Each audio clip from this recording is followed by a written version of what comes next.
ఉదయాన్నే టిఫిన్ ఏం చేసుకోవాలా అని ఆలోచిస్తూ ఉంటే నాకు ఇడ్లీ పిండి అయితే దొరికిందండి. ఇడ్లీ పిండితో చాలా రకాల వెరైటీ ఇలాంటి దోసలు కానీ, పునుగులు కానీ ఇట్లాంటివి చేసుకోవచ్చు.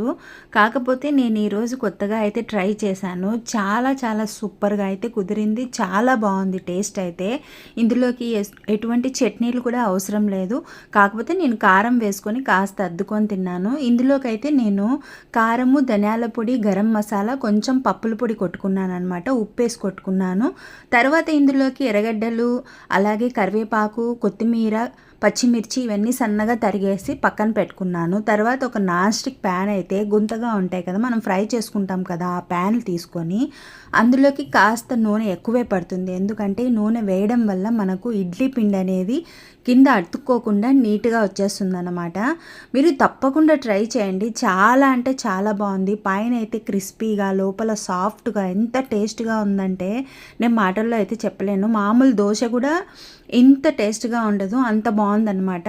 తర్వాత కొంచెం వేసేసుకొని పిండిని బాండీ మీద కొంచెం లైట్గా స్ప్రెడ్ చేసుకోవాలి. మరీ సన్నగా పరుచుకున్నామంటే కనుక దోశ అనేది సరిగా రాదు.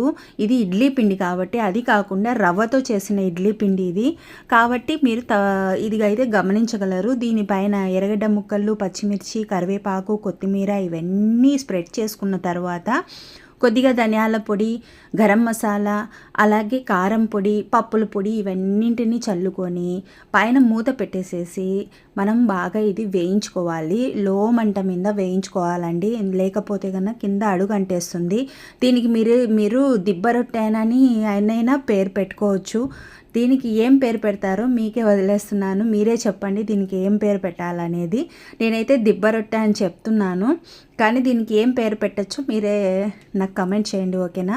ఇప్పుడైతే ఒకవైపు బాగా కాలిపోయింది, రెండో వైపు లైట్గా టర్న్ చేసుకుంటున్నాను. ఒక్క 1 మినిట్ మనం లైట్గా కాల్చుకుంటే ఏదైనా పచ్చిగా ఉన్నా కూడా బాగా కాలిపోతుందనే ఉద్దేశంతో నేను ఈ విధంగా కాల్చుకున్నాను అన్నమాట. రెండు వైపులా కాల్చుకుంటున్నాను. మీరు ఒకవైపు అయినా కాల్చుకోవచ్చు. మూత పెట్టడం వల్ల పైన కూడా ఉడుకుతుందని అనుకుంటున్నాను, కానీ నేను రెండో వైపు కూడా కాల్చుకున్నాను. చూడండి ఎంత బాగుందో, క్రిస్పీగా చాలా సూపర్గా ఉందన్నమాట. మీరు తప్పకుండా ట్రై చేస్తారు కదా. ట్రై చేసి మీకు ఎలా కుదిరిందో నాకు కమెంట్ చేయండి, ఓకేనా. మీకు తెలియని వాళ్ళ కోసం ఈ వీడియోని షేర్ చేయండి. అలాగే సబ్స్క్రైబ్ చేసుకొని లైక్ చేయడం మాత్రం మర్చిపోవద్దండి. Thanks for watching.